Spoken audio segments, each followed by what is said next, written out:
आज हम बनाएंगे गराड़ू मसाला। गराड़ू चाट इंदौर की बहुत ही फेमस चाट है जिसमें ये मसाला डाला जाता है। इस मसाले को बनाने के लिए इन चीज़ों की ज़रूरत है।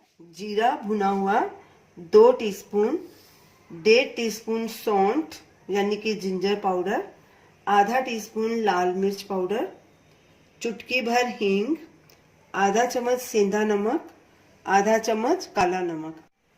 अब हम इन सब मसालों को मिक्स कर देंगे। भुना जीरा पाउडर, इसमें सौंठ डालेंगे, लाल मिर्च, हींग, सेंधा नमक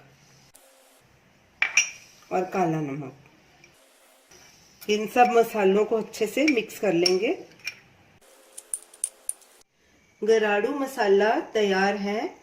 इस मसाले को एयरटाइट बॉटल में भर के आप इसे स्टोर करें और किसी भी टाइम इसको यूज करें। इस मसाले को आप किसी और चाट पर भी डाल सकते हैं। तो इसे बनाएं और अपना फीडबैक दें और हमारी वीडियो को लाइक करें और चैनल को सब्सक्राइब करें। Thanks for watching. अगली वीडियो हम गराड़ू चाट की बनाएंगे, आप जरूर देखिए।